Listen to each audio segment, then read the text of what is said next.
নমস্কার, সবাই কেমন আছো? আজকে দেখো এক নিরামিষ রেসিপি নিয়ে তোমাদের সামনে চলে এসেছি। নিশ্চয়ই তোমাদের ভালো লাগবে, আশা করি ভালো লাগবে। কারণ নিরামিষ দিনে অনেক সময় কি হয়, সবাই ভাবনা চিন্তা করে কি রান্না করব কি রান্না করব, বা সবজি নেই কি দিয়ে কি করব। তো সেরকম আজকে আমার হয়েছে, সবজি সব ছিল না, টুকিটাকি অল্প অল্প করে একটু একটু সব সবজি ঘরে ফ্রিজে পড়েছিল। আর এই যে কাঁচা কলাগুলো দেখছো ছাল সমেত, এটা একটা গাছ হয়েছিল আমাদের, তো হাওয়াতে গাছটা পড়ে গেছে, এই ছোট্ট ছোট্ট কলা হয়েছিল। তো মনে হলো যে সেই কলাগুলো ছাল সমেত দিয়েছি, দেখো এগুলো গোটা গোটা কলাই দিয়েছি।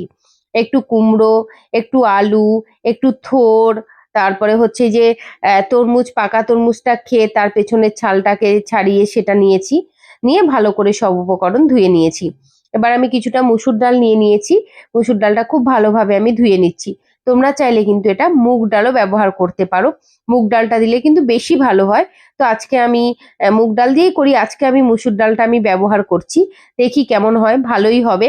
আর তোমরাও এটা ট্রাই করে দেখো, নিশ্চয়ই ভালো লাগবে। আমি জলটা একটা চালনিতে চেলে নিয়েছি।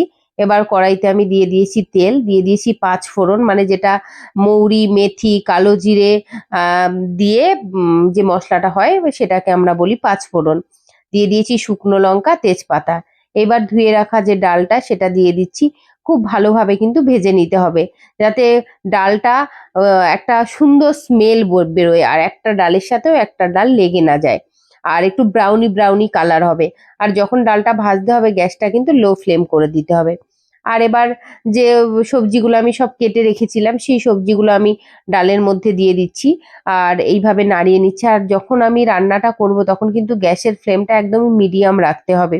আর এই সবজির, যে কোনো সবজি রান্নার সময় কিন্তু গ্যাসটাকে হাই বা লোয়ে করা যায় না, মিডিয়াম করে রাখতে হয়। নাহলে অনেক সবজি, যেমন তরমুজের ছালটা বলতে পারো, কাঁচা কলাটা, এগুলো বেশি সিদ্ধ হলে পরে এগুলো কিন্তু টক ভাব চলে আসে।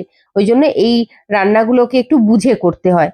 তো আমি 5 থেকে 7 মিনিটের জন্য ঢেকে দিয়েছিলাম। এবার স্বাদ মতো দেখো আমি কাঁচা লঙ্কা দিয়ে দিয়েছি। তোমরা তোমাদের স্বাদ মতো কাঁচা লঙ্কা দেবে। দিয়ে দিচ্ছি হলুদ গুঁড়ো, আর পরিমাণ মতো লবণ, যে পরিমাণ আর কি তোমার সবজি থাকবে সেই পরিমাণ হলুদ এবং লবণটা তোমাদের একটু আন্দাজ করে দিয়ে দিতে হবে।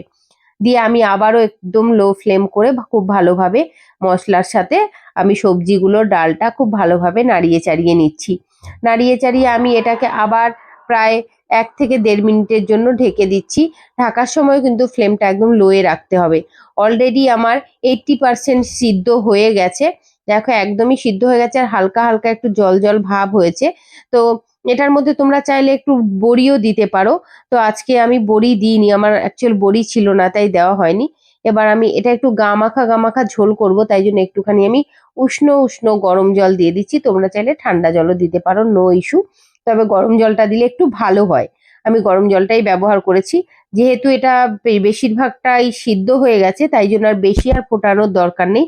আর 1 থেকে 2 মিনিট একটু জ্বালিয়ে নেব, তাহলেই আমার রেডি হয়ে যাবে এই সবজির রেসিপি।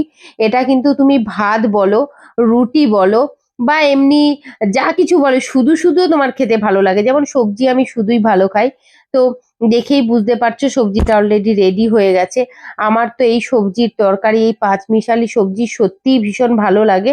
আর তোমরাও এটা ট্রাই করে দেখো, আমার বিশ্বাস যে এটা তোমাদের সত্যিই ভালো লাগবে। আর যদি ভালো লাগে একটুখানি কমেন্ট করে জানিও, তোমাদের কমেন্টের আশাতেই আমি থাকি। আর সবার একটা প্রশ্ন, দিদি ভিডিও কেন বানাও? আমার ভালো লাগে তাই বানাই। Tata, bye bye.